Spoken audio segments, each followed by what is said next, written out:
Magandang gabi po, Barangay San Nicolas! Kamusta po kayo? Maraming salamat po. At ako may napansin ako kanina. Sila Mayor nyo, sila kong name ko nagbabasa ng type, pero hayaan nyo akong magbasa. Vice Mayor Max Pascual, ang pogi mo po. Number 1 ka po sa puso namin. Nakalibre servisyo, Max Pascual. Salamat ate, I love you. Asan yung isa? May natanong pa ako isa eh. We love you, Vice Mayor Max. Diva Max ka sa akin. Ano ba yun? Ano ba yung Diva Max? Ate, kung ano man yun, sige. Diva Max ako sa'yo.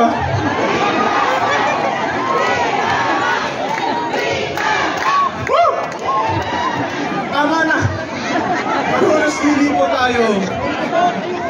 Bago po ang lahat, ako po gusto ko po magpasalamat sa mga tumutulong sa amin at sumusuporta. Maraming salamat kay ABC Pogi, sa mga kawani ng barangay. Nandyan po si Vice Rodel, syempre.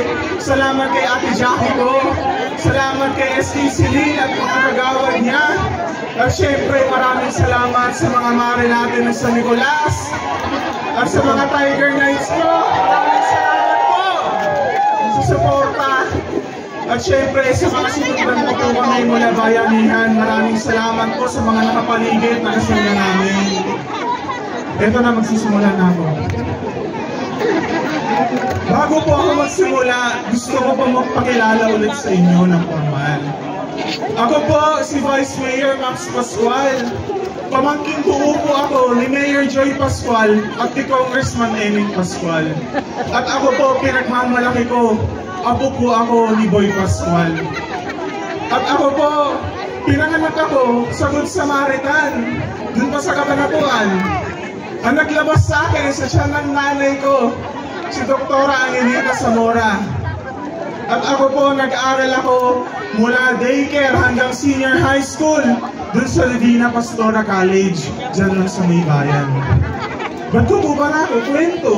Eh yung mga konsyel, di naman po nagkwento sa sila pinanganak. Alam niyo po, kaya po nakukwento ko. So totoo lang po dahil nakikita ko po mas matatanda kayo sa akin. Nasasaktan po yung loob ko bilang bata. Bilang bata po nalulungkot ako. Kasi po, yung kalaban ko, nahamak ang tanda sa akin. Grabe po yung paninira sa pagkatao ko. Tama ka, Ate Jackie.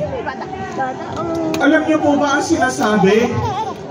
Hindi, wala daw akong karapatan na tumakbo ng Vice Mayor sa lungsod ng Gapan. Kasi daw di naman ako taga dito. Hindi niya daw alam kung ano yung ugali ko. At ako daw ay foreigner.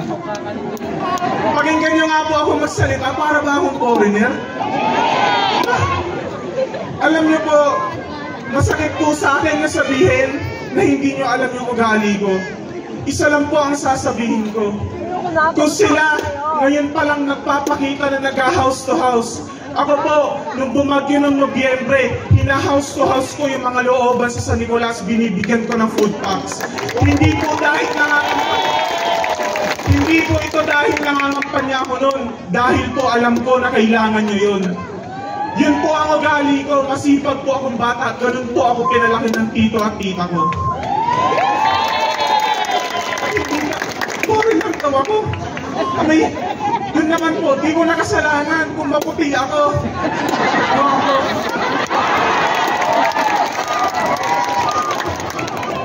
Pero alam niyo po, sa totoo lang, ito po napagtanto ko lang eh. Kaya po pala nagpupumalit yung kalaban ko. Gustong pamakbo ng Vice Mayor. Kasi po, napakabigat ng responsibilidad ng isang Vice Mayor sa lungsod ng Gapan. Isipin niyo po yung lahat ng proyekto na nangyari at mangyayari sa Gapan, yung lahat ng ayuda na natatanggap natin, yung lahat ng benepisyo na mayroon ng mga batang Gapan, lahat po yun, kailangan mo ng aprobahan ng sanggunian sa pamumuno ng Vice Mayor. At syempre, dahil po gusto niyang manira, dahil po nagpupumalit siya, ibig sabihin, ang gusto nilang mangyari ay kontrahin lahat ng yun. Hindi ko na po iisa-isahin. Isipin niyo yung lahat ng binuo ng Tito Eming ko at tinuloy ng Tita Joy ko, gusto nilang kontrahin. Pero kung ako po, Barangay San Nicolas, nakikiusap po ako sa inyo. Kung bibigyan niyo ako ng pagkakataon na maging Vice Mayor ng Gapan, hindi po ako pokontra. Ipapatuloy ko lang at dadagdagan ko pa! Siyempre, dito po nagmula yung tono ko. Kaya po ako, nakikiusap din po ako sa inyong lahat. Sana po, bigyan niyo ako ng kakampi sa sanggunian. Bigyan niyo po ako ng konsehal na tutulong sa akin. Tutulong po na maihatid sa inyo ang libreng serbisyo. Sana po, ibigay niyo, hindi lang si Konsehal Jerry, kundi po ang straight 10 konsehal. Pwede po ba yun? Maraming salamat po. Nakakampante po yung loob ko dahil doon. Salamat po. Maraming salamat. Sarap po sa pakiramdam. Kaya po alam nyo, Bakal Dodong, wag po kayong mag-aalala, Barangay San Nicolas, kung ano po yung pagmamahal at paglilingkod na ginawa sa inyo ni Bakal Dodong Bautista. Magtupursige po ako na kung hindi pantayan ay higitan pa yun. Dahil syempre, yung Bakal Dodong natin, kanandit na ulit ni Kong Eming. So 4th District naman, eto, nabilisa to, si Board Member Dodong Bautista. Maraming salamat po, Barangay San Nicolas. Huli ko na lang pong ibibilin sa inyo, sana po tandaan nyo na hindi po hadlang yung edad ko.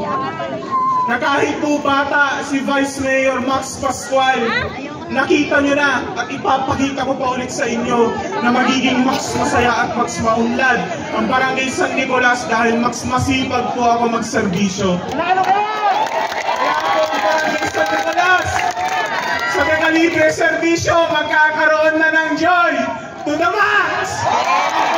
Sa Manota, maraming salamat po! Megalibre ang servisyo sa suko ni Vice Mayor.